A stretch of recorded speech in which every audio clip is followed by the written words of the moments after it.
Olá pessoal, eu sou Denise Cavalcante, coordeno os trabalhos da Casa Espírita William Cruz, localizada no bairro do Prado, aqui em Maceió. Há 85 anos, realizamos trabalhos com a comunidade, com idosos, gestantes, crianças. Nós realizamos também palestras públicas doutrinárias, cursos, atividades como seminários, atendimento fraterno, atendimento psicológico e terapia comunitária. Participamos da Nota Fiscal Cidadã desde o início e estamos realizando um sonho, que é a construção de um galpão onde ampliará as nossas atividades sociais. Por isso pedimos, se cadastre na Nota Fiscal Cidadã, coloque o CPF na nota, escolha uma instituição assim como a nossa. Além de praticar solidariedade, você vai estar concorrendo a prêmios em dobro.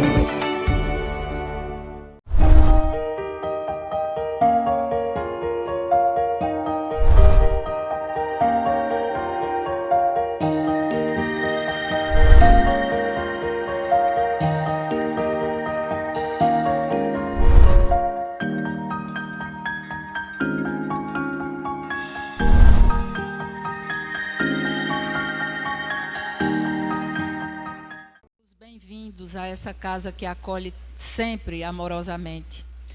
Hoje, mais uma quarta-feira, dia de doutrinária, iniciando aqui a nossa tarefa, nós começamos com a leitura de preparação de ambiente, que será feita por Verinha Porangaba. Obrigada. Boa noite a todos os presentes e aos ouvintes da Rádio Brasil Espírita que nos acompanham nesse momento. A mensagem que nós vamos trazer é do Espírito Emmanuel, através do médium Chico Xavier, no livro Roteiro. Religião. A ciência multiplica as possibilidades dos sentidos e a filosofia aumenta os recursos do raciocínio. Mas a religião é a força que alarga os potenciais do sentimento. Por isso mesmo, no coração mora o centro da vida. Dele partem as correntes do desejo, que se consubstanciam em pensamento, para depois se materializarem nas palavras, resoluções, atos e obras de cada dia. É na fé santificante que encontraremos as regras de conduta e perfeição de que necessitamos para o crescimento de nossa vida mental na direção das conquistas divinas. A religião é a fábrica invisível do caráter e do sentimento. A humanidade, sintetizando o fruto das civilizações, é construção religiosa. A ciência dará ao homem o clima do conforto e a riqueza da cultura superior. A filosofia auxiliar-lo-á com valiosas interpretações dos fenômenos, mas só a fé consegue preparar nosso espírito imperecível para a ascensão à glória universal.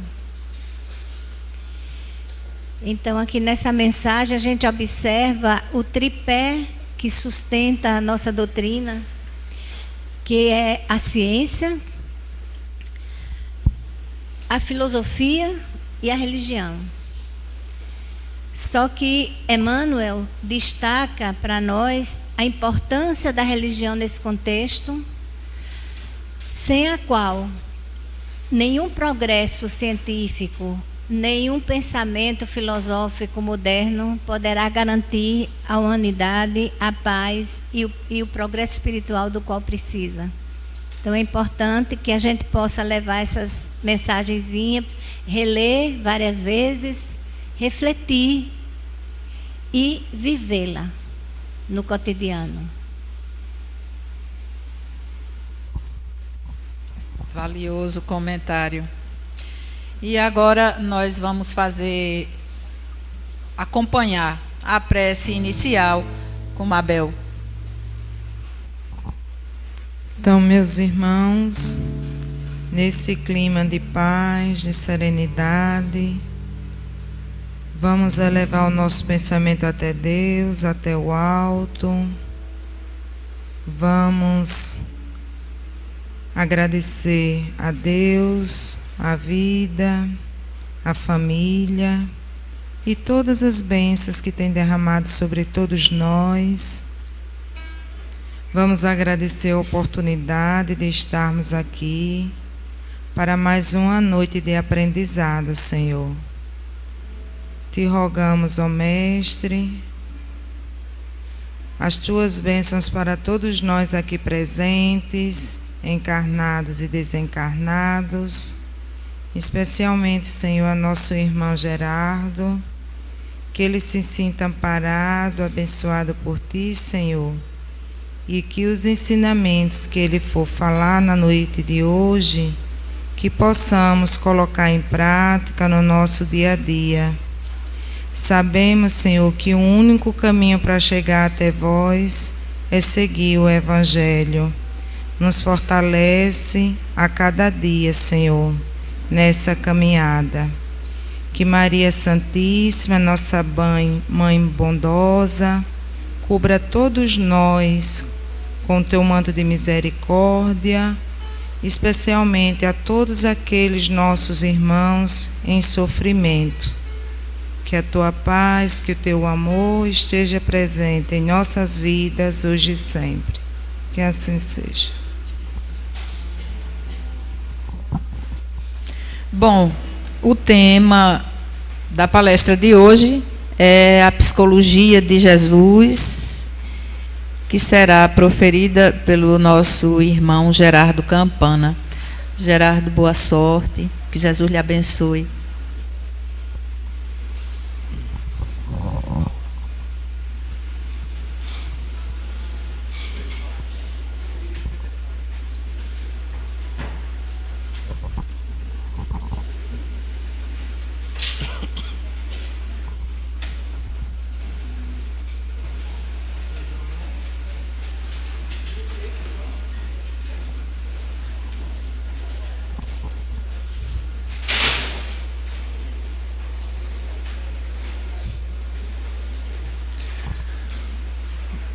Bom, pessoal, vamos começar. Uma boa noite, né? Ou vamos dar continuidade, né? Uma boa noite a todos. É um prazer estar aqui. Cheguei bem em cima da hora, porque eu vinha seguindo um caminhão do lixo lá na Pajuçara, né? Aí eu tive que ir pacientemente aguardando que ele recolhesse um lixo durante o trajeto para poder passá-los.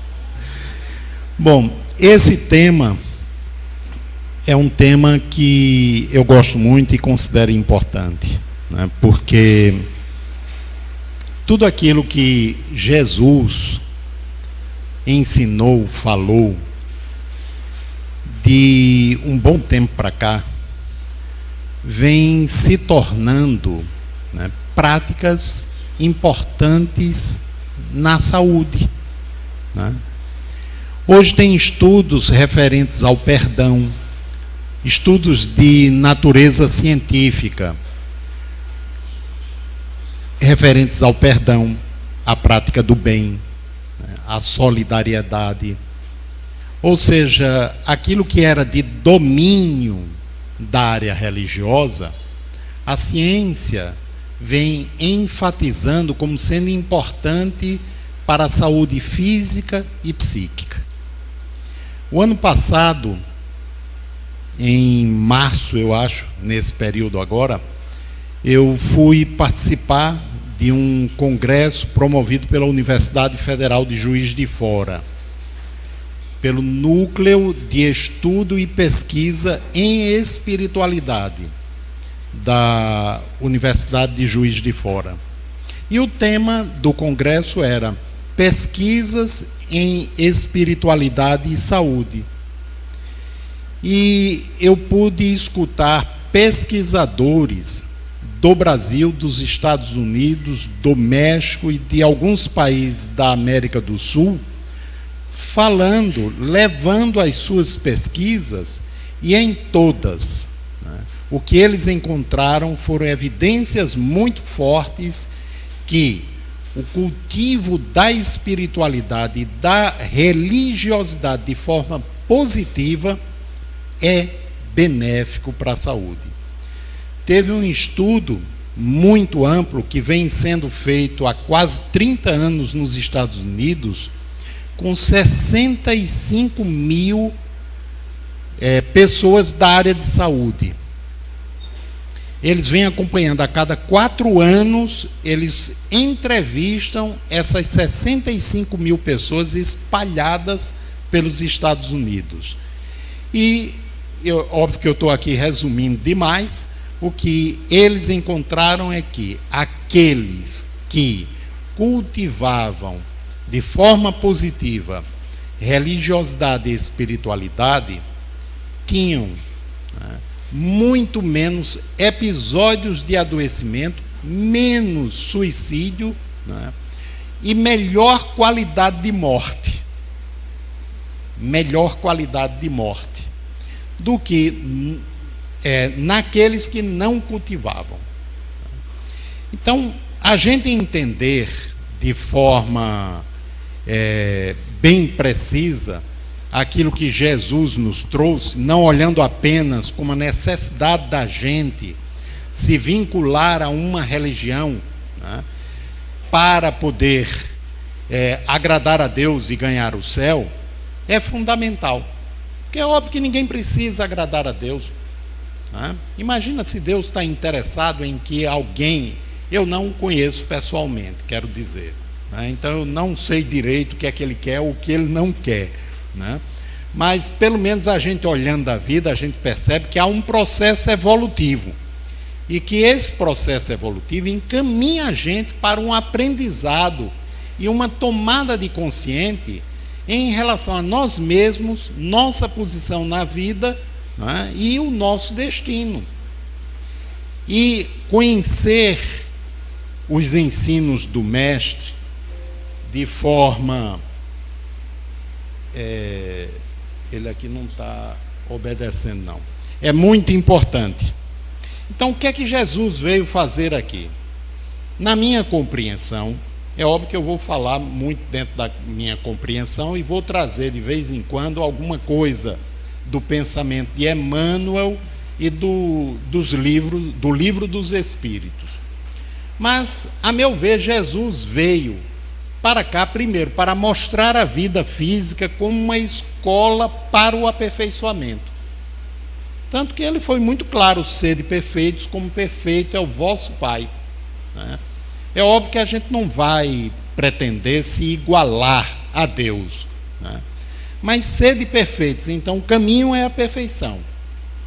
E eu, não sei vocês, mas eu tenho certeza absoluta que eu estou muito distante disso, da perfeição. Então, se eu não sou perfeito e nós somos perfectíveis, há um processo de aprendizado para a gente chegar lá.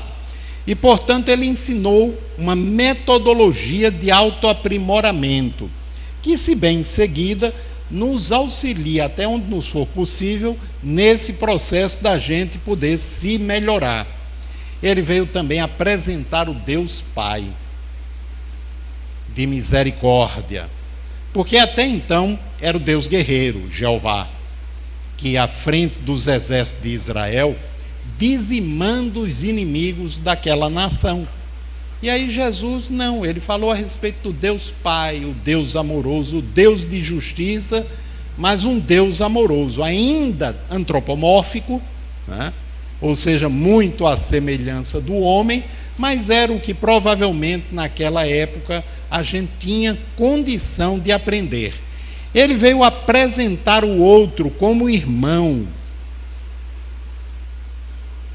porque na ocasião, embora a gente ainda tenha isso de forma velada, mas ainda acontece, uma pessoa podia se tornar escrava de outra, inclusive por dever muito.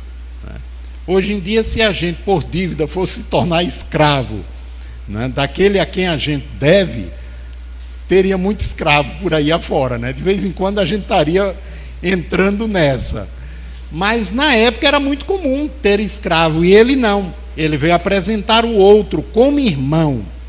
ele veio revelar o mundo espiritual, falar a respeito, né, do plano do Pai e revelar isso de forma prática, quando no Monte Tabor ele conversa com Elias e Moisés materializados. Tão materializados, tão aparentemente concretos, né, que Pedro pergunta se precisava erigir mais 2 tendas, uma para Moisés e uma para Elias. Né. E não só isso, Jesus, ele não marcou o nosso calendário ocidental, né, porque por conta do que ele ensinou somente. Ele marcou porque ele apareceu depois da morte, materializado, né? Então ele demonstrou na prática, na vivência dele, que o plano espiritual é uma realidade. E ele veio também para exemplificar tudo aquilo que ele ensinava e dar o testemunho da imortalidade. Porque no Antigo Testamento,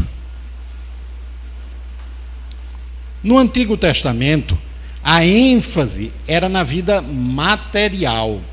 Não se pensava muito numa vida espiritual, não. Precisava obedecer a Jeová para ter uma boa colheita e um rebanho numeroso.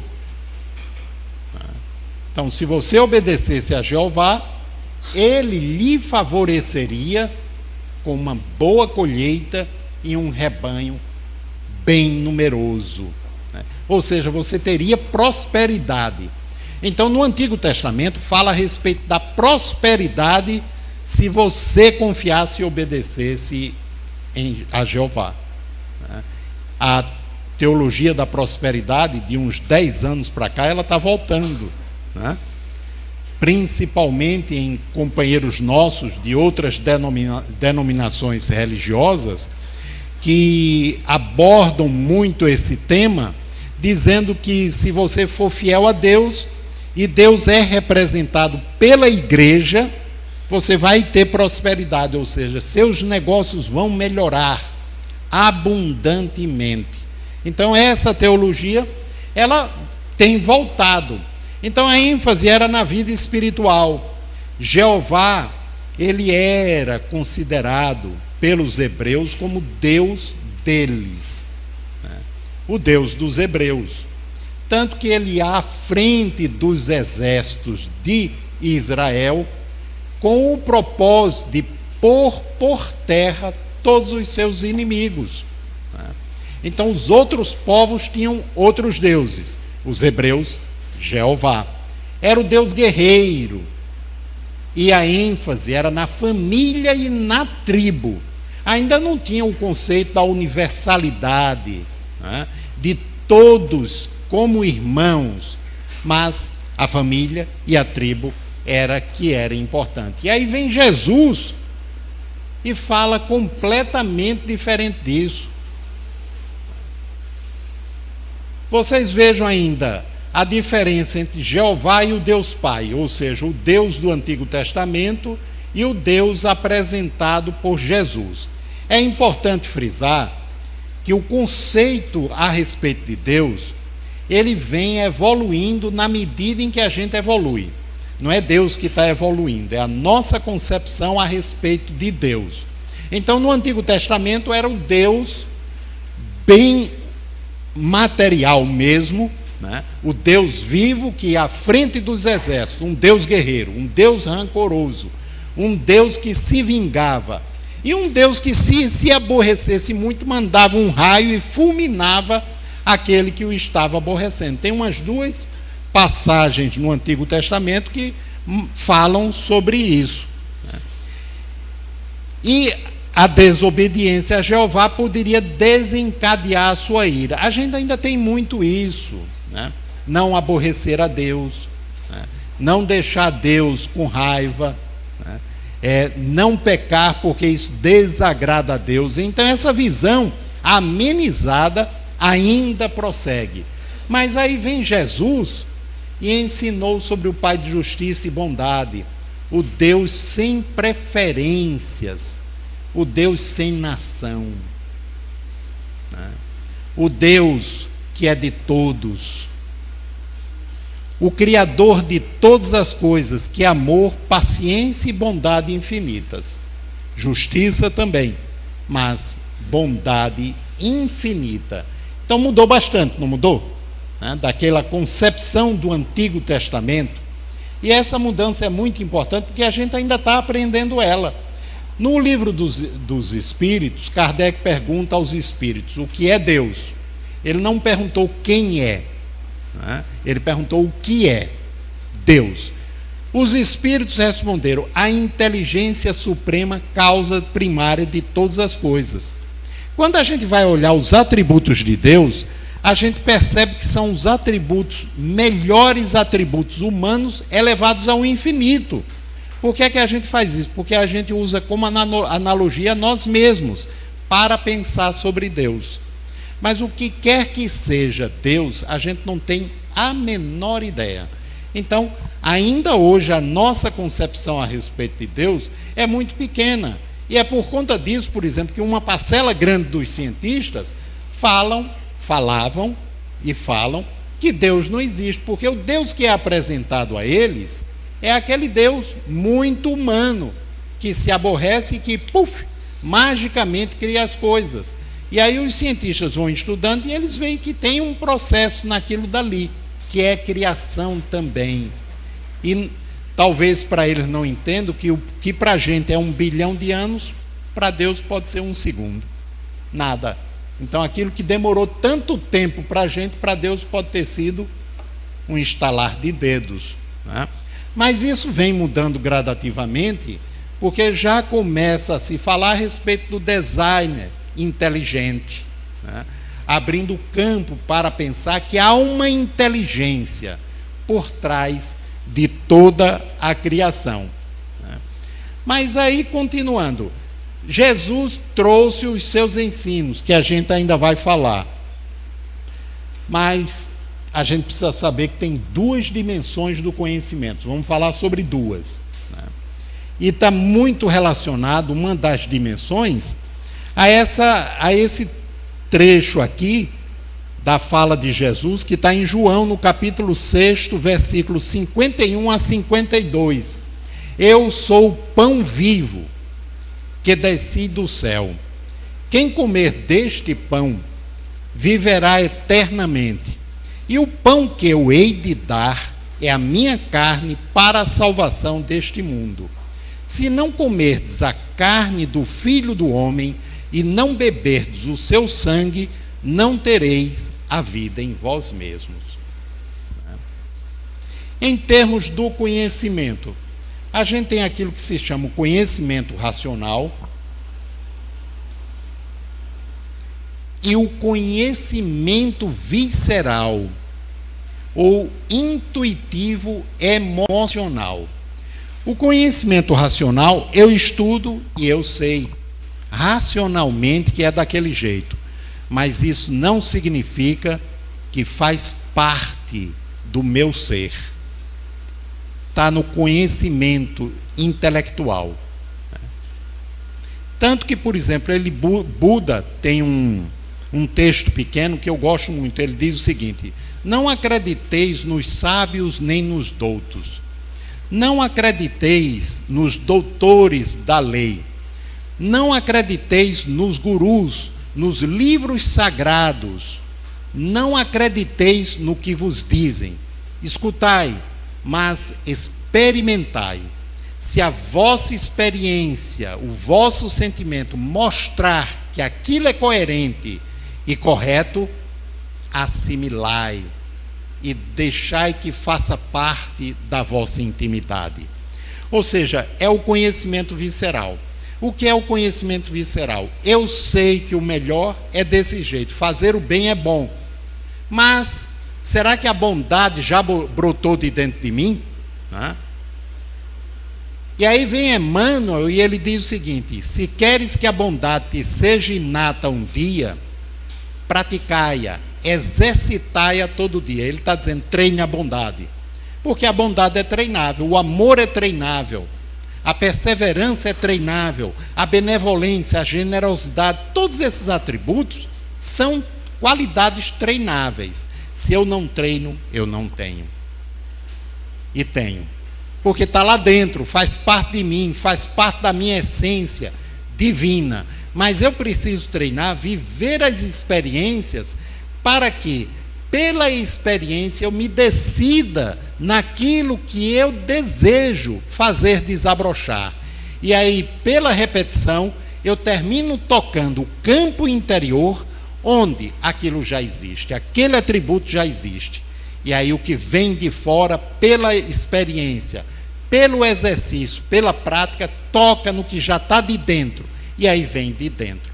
E a partir daí, não há mais esforço nenhum, né?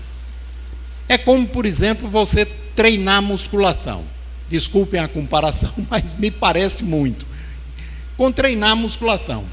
Né? Vocês estão vendo que eu tenho um corpo modelado, muito treinado, né? Por conta da musculação que eu faço todo dia. Mas se eu quiser melhorar, né, a minha musculatura, eu vou ter que ir para a academia. No mínimo 3 vezes por semana. O que é que eu vou fazer? Eu vou fazer exercícios.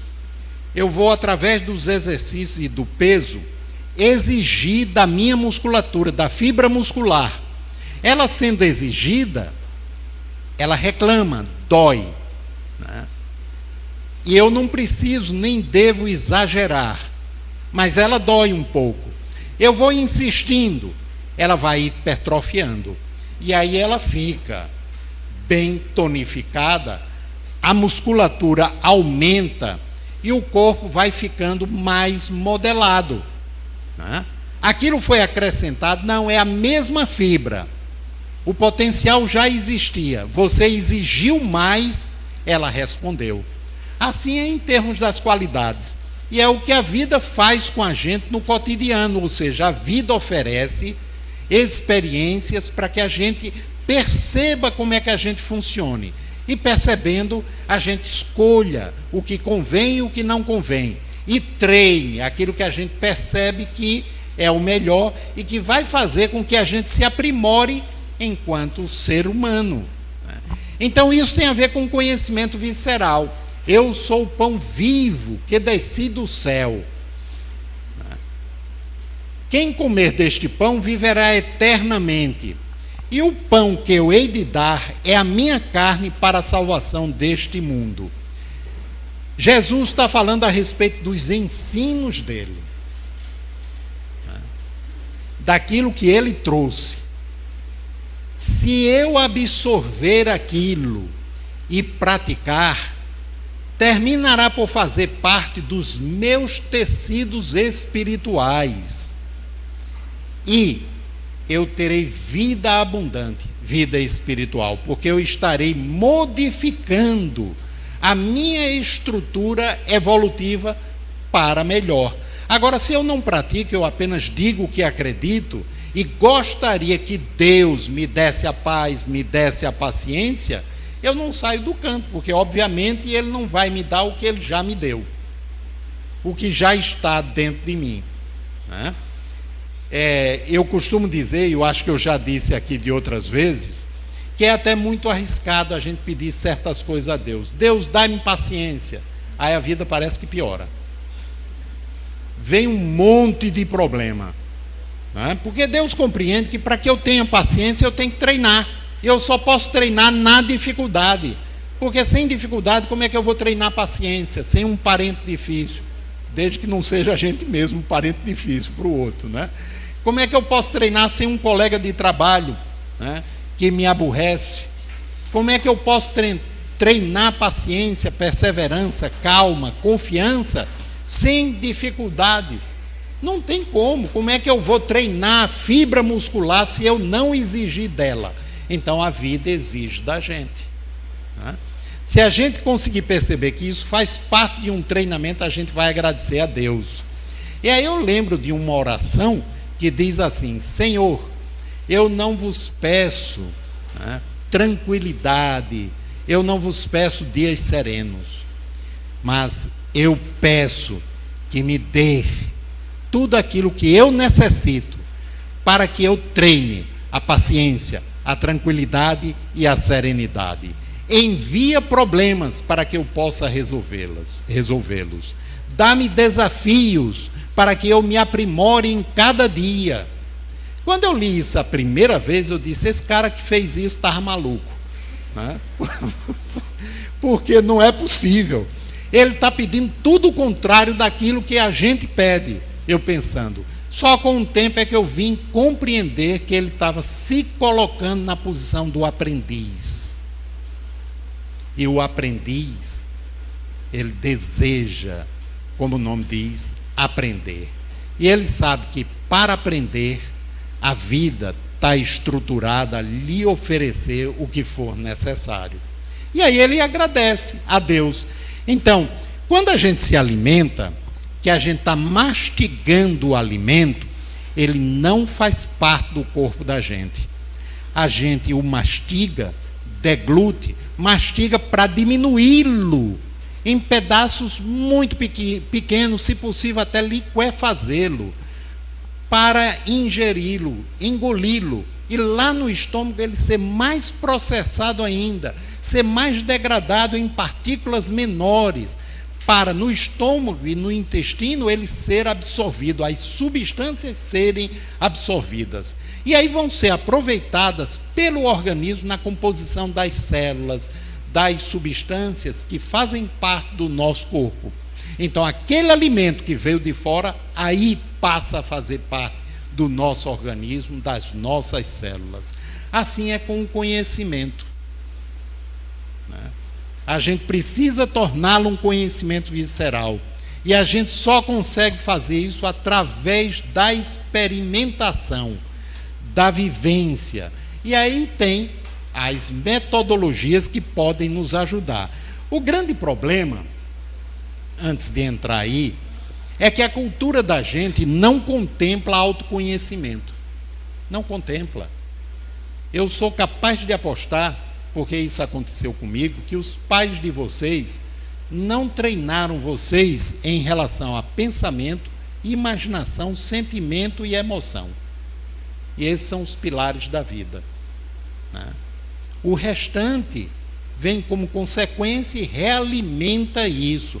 Então não existe isso na nossa cultura. Tem em outras culturas. Por exemplo, na cultura tibetana antiga, tinha. Eu estou dizendo tinha porque o Tibete foi invadido pela China e acabou isso lá, né? Mas eu fui a um treinamento em Dharamsala, no norte da Índia, em psicologia transpessoal e budista tibetana, né? E junto com o grupo passamos 17 dias lá em treinamento, com um professor da Finlândia e o pessoal ligado à psicologia budista tibetana, rinpoches, monges, né, lamas. Então foi um treinamento muito bom. E eu tive a oportunidade de conhecer uma escola do ensino fundamental nos moldes tibetanos, como era no Tibete antes da invasão. E quando a gente chegou, pediram a gente silêncio, porque estava na hora da meditação das crianças. E aí eu pensei que ia haver meditação, os meninos utilizando artifícios para as crianças. Nada, era no Omani Pemerum mesmo, sentadinhos, de olhos fechados, tudo meditando, meditação com mantra, 5, 6 aninhos. Eu fiquei olhando assim, admirado, né? Eram umas 40 crianças, filhos de tibetanos, porque na época, isso foi há uns 15 ou 16 anos, famílias do Tibete ainda mandavam os filhos para o Nepal, para Dharamsala, né?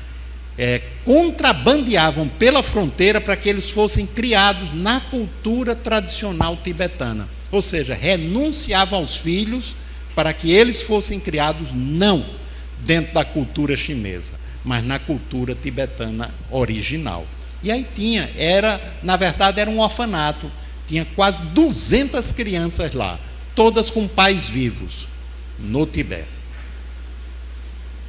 e treinando meditação. Então, na cultura lá tibetana, tinha isso. Quando a gente passava por uma loja indiana, né, os indianos estavam na porta, puxando a gente no laço para dentro da loja, para vender, de qualquer jeito. Né.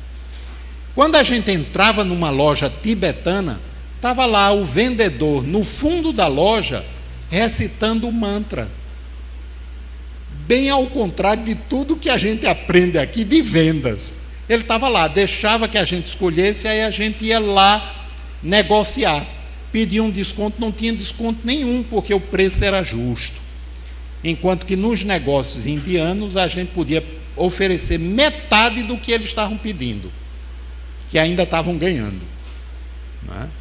Então, pelo fato da gente não ter na nossa cultura esse tipo de treinamento, a gente cresce sem saber o que fazer direito com as emoções, os pensamentos, a imaginação. E aí, de repente, emerge alguma coisa de lá dentro da gente, a gente se apavora e tem algum tipo de crise por não saber como lidar com aquilo. Então, quais os ensinos de Jesus? O perdão, o amor, a solidariedade, lei de causa e efeito. Jesus falou, deve ter ensinado muito mais aos discípulos, porque tem passagem que Jesus diz que aquilo que ele estava ensinando a eles, os discípulos, ele não ensinava aos demais, porque ainda não tinham condição de compreender, mas que um dia compreenderiam. Por isso que ele lhes falava por parábolas, contando histórias. Falou sobre a casa mental, falou sobre cuidar do hoje, ficar no presente, ser flexível, o respeito ao semelhante. Não só falou, como exemplificou, convivendo com um cobrador de impostos, prostitutas, ladrões. Estou falando cobrador de impostos porque na época o cobrador de impostos era muito mal visto, porque ele cobrava dos hebreus para os romanos e para o rei. Na época de Jesus, Herodes, o grande ou Antipas, não lembro. Bom, um dos dois, mas era Herodes. E o cumprimento da vontade de Deus. Mas se a gente não desdobra isso, ficam parecendo só, faça isso porque é melhor para você. Então vamos um pouquinho mais adiante. O perdão, por exemplo. Jesus falou sobre o perdão. E ele diz que era importante perdoar não apenas 7 vezes, mas até 70 vezes 7 vezes, que era até onde eles sabiam contar. Ou seja, perdoar infinitamente. Por que é importante? Hoje a gente tem uma noção bem melhor. A mágoa que fica lá dentro é uma forma de raiva. E é uma raiva que vai liberando substâncias que, com o tempo, promovem alterações fisiológicas. Por exemplo, depósito de cálcio em articulações, em tendões, em músculos. E aquilo dói. Não tem gente lá fora que reclama pra caramba de dores nas juntas? Tem um bocado de gente. Eu não vou dizer que todos os casos seja isso, mas tem muito a ver com mágoa, tem muito a ver com raivas, tem muito a ver, obviamente, também com algumas outras coisas. Mas a mágoa, a raiva e o desejo de vingança promove o sofrimento, em primeiro lugar, daquele que não conseguiu perdoar. E às vezes o outro que fez a ofensa não está nem sabendo do que está ocorrendo na cabeça daquele que se sente ofendido. Às vezes já esqueceu, e a pessoa ainda está lá ruminando aquilo dali. De vez em quando lembra e dá uma pancada no coração, porque cada vez que lembra, lança cortisol, lança adrenalina na corrente sanguínea. E isso causa pancadas no corpo todo, mas no coração também. Então o perdão vem se mostrando cada vez mais fundamental para a saúde mental, física e espiritual. E o amor que ele falou, fazer o bem, né, ao outro, amar ao próximo como a si mesmo. Por que é que ele juntou os dois, amar ao próximo como a si mesmo? Porque eu só serei capaz de amar o outro se eu for capaz de me amar. E como é que a gente aprende a se amar? Se aceitando, a gente gostando da gente como a gente se percebe, se respeitando, né? A gente se permitindo ser o que a gente é, né? Se tem algo que a gente não gosta na gente, a gente procura aperfeiçoar. Mas se eu ficar remoendo, né? Se eu ficar remoendo aquilo que eu não gosto em mim, eu vou estar envenenando minha circulação sanguínea e o meu corpo.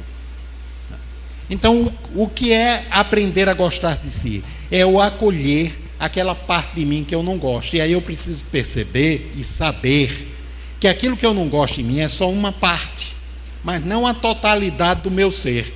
Que eu sou muito maior do que aquilo dali. E que eu sou capaz de acolher como quem acolhe uma criança que não está bem. E aí, quando eu olho para aquela parte minha e digo, puxa, eu estou aqui, estou com você, vamos juntos aprender, né? E vamos ver o que é que você precisa para que eu lhe ajude. Eu estou me acolhendo com amorosidade. E quando eu me acolho com amorosidade, me aceitando do jeito como eu me sinto e me percebo, eu posso acolher o outro também. Mas se eu não me aceito, eu não vou aceitar o outro, principalmente naquilo que corresponde a algo meu que eu não gosto, consciente ou inconscientemente. Tem uma historinha que diz que quanto mais abuso eu sinto de uma pessoa, mais profundo eu preciso respirar e me observar, porque tem alguma coisa que o comportamento, o jeito de funcionar e de ser daquela pessoa está tocando em mim. E na maioria das vezes isso é verdadeiro, né? Porque uma forma de eu esconder de mim aquilo que eu não gosto é projetar no outro, ou ver no outro, né? Quando ocorre uma tragédia, um crime medonho, né, horrível, a porta da cadeia junta de gente querendo matar o assassino, não é? E, se possível, trucidá-lo. Ou seja, as pessoas que estão na porta da cadeia querendo matar aquele que está lá dentro são diferentes do que está preso? Em nada, né? Mas o que é que elas estão fazendo? Elas estão sendo porta-vozes da sociedade, né, que diz, o mal está lá dentro, não está em mim, né? Porque quando a gente se conhece, a gente percebe que o que há no outro há em mim. Nele pode estar visível, pode estar aflorado. Em mim pode estar minorado, atenuado ou escondido, né? E se eu consigo perceber o que há em mim e acolher, eu consigo perceber e acolher o que há no outro. Acolher não significa concordar, não significa não fazer justiça, significa apenas, né, ajudar o outro naquilo que o outro precisa, né? Então isso é fundamental. Solidariedade, a parábola do bom samaritano, né? Descia um homem de Jericó para de Jerusalém para Jericó. Descia, né? Portanto, descia em vibração. E aí ele foi apanhado por assaltantes, espancado. E o samaritano, antes passou o doutor da lei, passou não sei quem, não é? E passaram ao largo. Mas veio o samaritano, que era um povo desprezado, e ajudou aquele que estava estendido na estrada, né? Ele o acolheu. Então, a solidariedade de Jesus, né, é a gente compreender que ela pode estar presente no perdão, ela está presente no amor a mim mesmo, no cuidado que eu tenho comigo, no processo de observação para perceber como eu funciono e tomar consciência daquilo que eu preciso aperfeiçoar em mim, né? Mas para isso tem um item que também é fundamental: não julgueis para não ser julgados. E por que é fundamental? Porque se eu julgo, eu estou me julgando melhor do que a pessoa. Toda vez que a gente emite um julgamento, a gente se coloca numa posição melhor do que a pessoa, né? Poxa, o fulano fez isso, né? E aí eu estou rejeitando o fulano. Eu estou fazendo a mesma coisa que eu disse antes, né? Eu estou criando um movimento de rejeição porque eu não gosto daquilo. É óbvio que eu não preciso gostar, mas eu devo saber que aquele que fez aquilo que me desagradou, né, é um ser humano como eu, e ele precisa de acolhimento tanto quanto eu preciso. E aí tem uma outra questão também importante: não julgueis para não ser julgados, pois com a mesma medida com que julgardes o teu semelhante, vós também sereis julgados. Não é Deus que vai julgar a gente, não. É porque a intensidade do julgamento revela proximidade com o ofensor. Está Jesus com a mulher adúltera. Ele vai chegando, né? E aí estão lá acusando-a e querendo apedrejá-la. E aí pergunta para ele: o que fazemos? E Jesus não disse nada, começou a escrever na terra, segundo Humberto de Campos, em um dos seus livros, através do Chico Xavier, ele estava escrevendo os pecados de cada um. E aí ele virou-se para aquele povo que queria dilapidar a mulher e disse: aquele que estiver sem pecado, que atire a primeira pedra. Dos mais velhos aos mais jovens foram indo embora. Por que dos mais velhos? Eram os que tinham maior pecado, maior número de pecados nas costas, né? E os mais jovens. Aí ficou só Jesus e a mulher.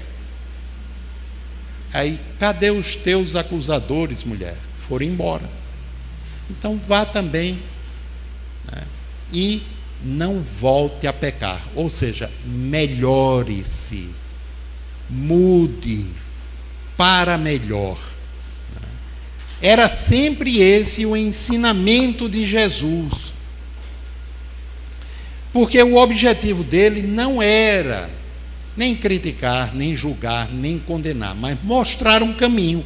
Então, se eu tenho consciência que quanto mais intenso o meu julgamento, maior proximidade minha com aquilo que o ofensor fez, eu vou respirar profundo e vou pedir ajuda a Deus, né, para que eu me acalme por dentro e saia da faixa do julgamento e eu ore por aquela pessoa, porque aí eu estarei orando por mim também.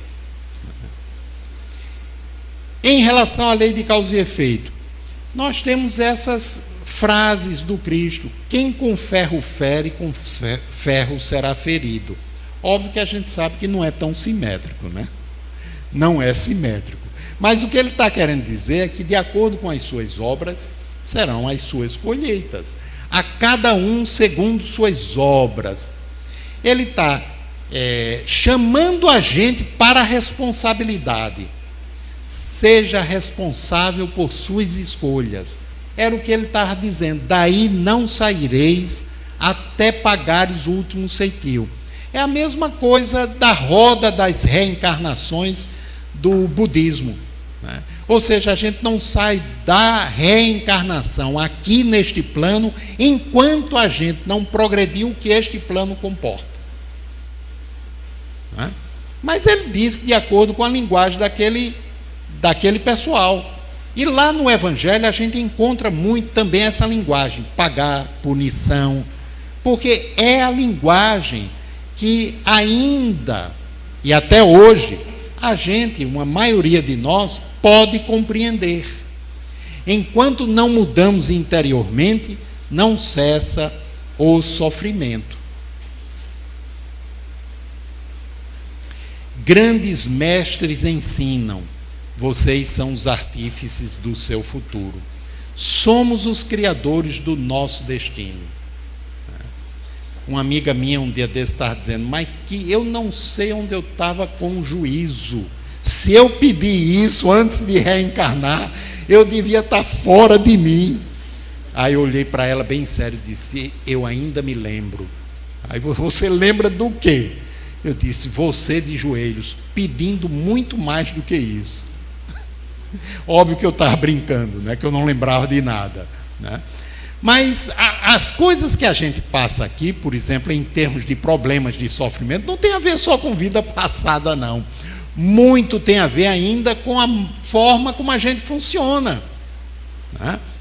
E aquilo que a gente, por exemplo, programa antes de reencarnar, não significa que tenha que ocorrer exatamente daquele jeito.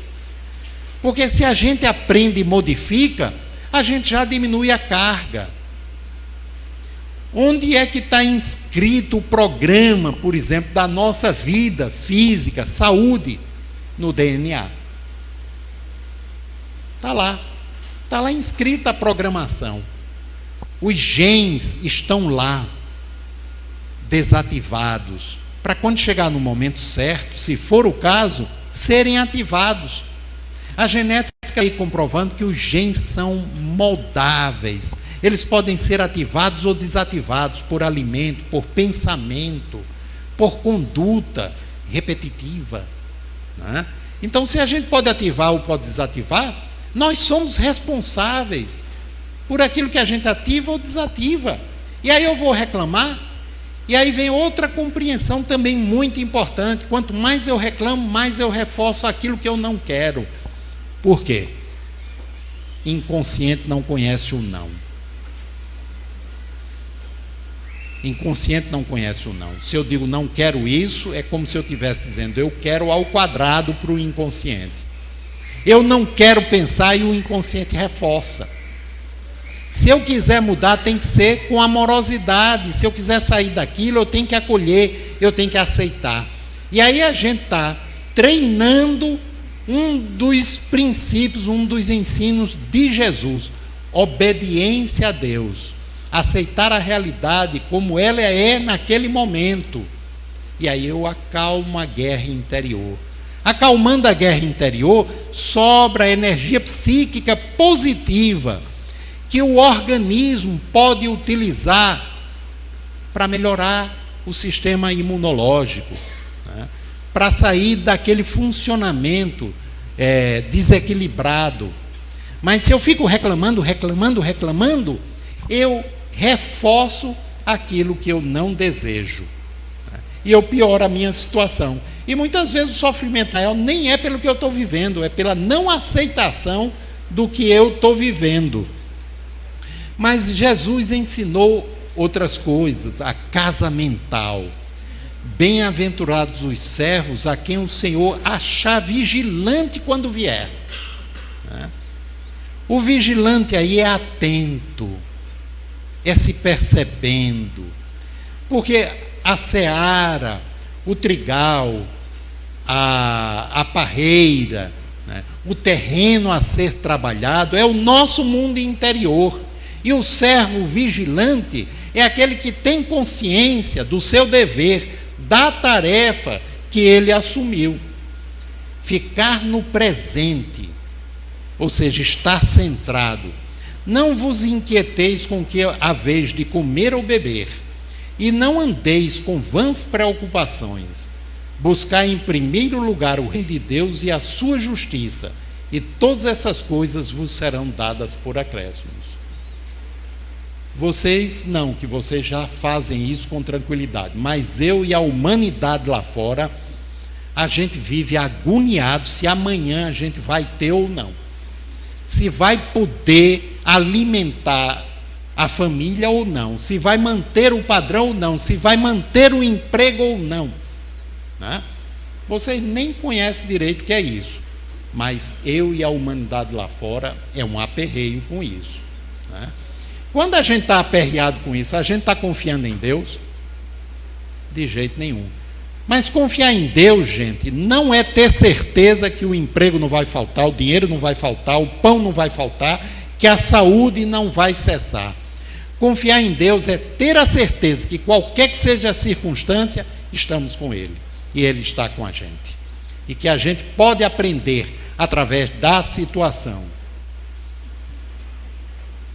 Através da situação. E aprendendo, a gente crescer e se fortalecer cada vez mais. E para isso a gente precisa estar no presente. Porque na maioria das vezes no presente não está ocorrendo nada desagradável. Quando ocorre, logo depois já é passado. Ainda dói um tempo, mas depois vai passando, se a gente acolher como experiência de vida. Né? Porque tudo passa. Né? Tudo passa. Oração e vigilância, que é o jejum e a oração que ele falou. Essa classe de espíritos, né, só sai com jejum e oração. E ele estava falando a respeito da educação da mente, através do desenvolvimento da atenção e renovação da imaginação, pensamentos, emoções e sentimentos. Não era de outra coisa. Ele estava falando sobre isso. Eduque sua mente. Eu lembro que quando eu comecei a frequentar a reunião mediúnica, foi lá em Recife, eu tinha 16 anos. E o pensamento era tumultuado, né? Muito tumultuado. E eu ficava aperreado. Primeiro achando que as médiuns, era tudo mulher, lá eram senhoras, era na casa de uma senhora, né? Uma reunião muito bem orientada. Eu ficava achando que elas iam perceber o meu pensamento. E eu já ia chateado, eu ia com vergonha, né? E aí depois eu comecei a pensar, os espíritos sabem. E aí é que eu ficava incomodado. Até que um dia, eu acho que viram tanto o meu aperreio lá, que uma médium se virou para mim, mediunizada, e o espírito, Marguerite, o nome dele, disse para mim, disse: Gerardo, olha, não culpe os espíritos pelos seus pensamentos, porque eu culpava os espíritos, culpava o meu avô desencarnado pelos meus pensamentos, né? Não culpe os espíritos, eles não são os responsáveis. Você é que é mal educado na mente. Eduque sua mente e isso vai cessar. E aí eu comecei a fazer os exercícios de meditação e de concentração que a dona da casa passava para a gente fazer durante a semana. E isso foi me ajudando a melhorar, né? E ali eu percebi, os espíritos sabem o que eu penso. E aí não tinha mais jeito, me tranquilizei. Ela sabe, não me criticou, então eu estou tranquilo. E aí fui aprendendo a educar o pensamento. E aí, aquilo que Jesus falou, orai e vigiai para não cair em tentação. Ou seja, manter a mente vigilante, para na hora da experiência que eu preciso fazer a escolha diferenciada, eu poder dizer, isso aqui ainda me atrai, me proporciona prazer, eu ainda quero isso, mas não me convém mais na minha nova proposta, e eu fazer uma escolha diferente. E aí eu estou realmente vivenciando aquilo que Jesus ensinou, e eu estarei na porta estreita. Porque o que é a porta estreita? É o esforço no sentido de domar as más inclinações. O que são as más inclinações? É a carga instintual, primitiva, que faz parte da gente, que é natural na gente, né? E que de longo tempo a gente vem vivenciando essa carga, mas que hoje a gente já está no momento de transcendê-la e não permitir mais que sejamos manobrados pelo primitivo, pelo homem velho que está dentro da gente. Então isso não é fácil, superar o automatismo dos instintos, os condicionamentos antigos, né? Isso é a porta estreita, requer esforço, requer disciplina, perseverança, enquanto que a porta larga é eu só deixar do jeito que está. Deixar do jeito que está e continuar assim. Então tem muitos outros ensinos. No caso da mulher adúltera, a flexibilidade, o convite para a gente ser flexível, para a gente ser amoroso, acolhedor e obediência ao Pai. Pai, seja a tua vontade, seja feita a tua vontade e não a minha. Eu não faço a minha vontade, mas a de meu Pai. E aí a gente percebe que a gente sofre porque a gente só quer fazer a vontade da gente. E aí a gente vai na direção contrária daquilo que a gente já conhece, que é o melhor caminho. Então, para que a gente viva melhor, só na medida em que a gente corrige, a gente percebe qual é a vontade de Deus e a gente a obedece. Vontade de Deus e a realidade.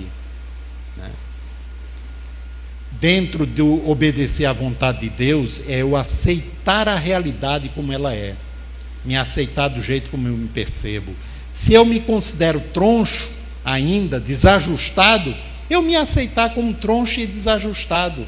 Se eu me considero inferior aos outros, me aceitar assim. Agora buscar me aperfeiçoar, me melhorar, perceber o que é real e o que não é, até que eu consiga obedecer. Então, para a gente ir encerrando, quando Jesus fala da veste nupcial na parábola das bodas, e que ele diz lá para as tantas, quem é este homem que não está com a veste nupcial? Retire-o da festa.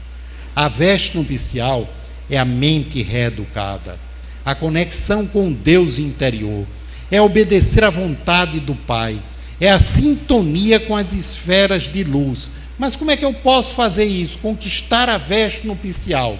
E aí o Livro dos Espíritos é magistral. Pergunta 919. Qual o meio prático mais eficaz que tem o homem de se melhorar nesta vida e de resistir à atração do mal? Resposta dos Espíritos. Um sábio da antiguidade vos disse: conhece-te a ti mesmo. É o único caminho. É através do conhecimento. Eu me percebendo e eu me corrigindo. E me percebendo, tem um caminho que é para dentro e tem um caminho que é para fora. O caminho que é para dentro é eu me observando, me sentindo. E o caminho para fora é ir ao encontro do outro, porque na relação com o outro vem à tona também o que eu preciso melhorar e mudar.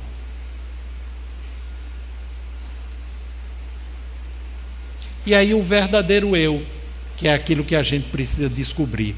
O verdadeiro eu não é essa camada de superfície, o Gerardo, o Enaldo, o Porongaba. Esse não é o verdadeiro eu. Essa é uma estrutura que nós fomos desenvolvendo a partir do nascimento, com o propósito de nos apresentarmos para nós, em relação a essa própria instância, e para o mundo.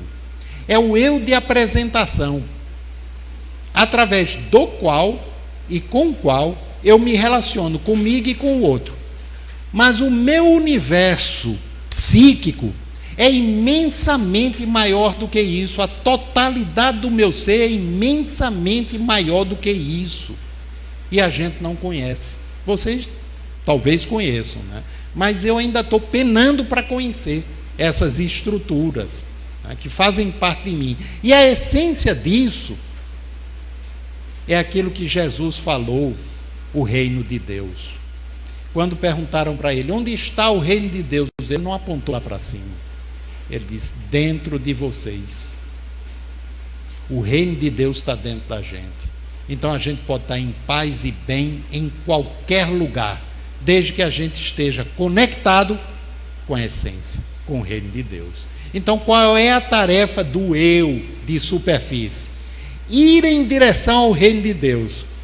E onde é que está o reino de Deus? Dentro de mim e dentro do outro, do próximo. Então, alcançar o reino de Deus É eu me conhecer e conhecer o outro. Porque aí eu vou aprendendo a mudar, né? E eu vou percebendo que eu, de superfície, e minha essência, Deus dentro de mim, somos um só. E no dia que a gente tiver feito essa integração, o eu de superfície com o eu mais profundo, estaremos conectados com Deus. Quando Paulo disse, já não sou eu quem vive, mas o Cristo quem vive em mim, ele estava dizendo que ele tinha estabelecido a conexão com essa essência. E esse é o objetivo da vida. Nossa direção é a perfeição. E esta representa o conhecimento perfeito de si mesmo e a integração com a essência que é Deus. Quanto tempo vai levar? Não importa. Nós estamos na eternidade, aqui ou nas dimensões espirituais. Estamos aprendendo, e a vida, como bênção de Deus, nos favorece a cada momento com renovadas oportunidades para que a gente aprenda mais e mais. Então, o que nós temos que fazer é agradecer, e agradecer muito a Deus. Agradecer a vida, que é a mesma coisa que Deus. E agradecer aos amigos espirituais que, sem se apresentarem, ficam nos auxiliando, ocultos, para que a gente não crie dependência deles, para que a gente caminhe na direção correta. Então, que esses amigos espirituais nos auxiliem ainda mais, como tem nos auxiliado desde sempre, para que a gente vá se encaminhando cada vez mais para uma vida mais lúcida e mais consciente. Então, muita paz para todos nós.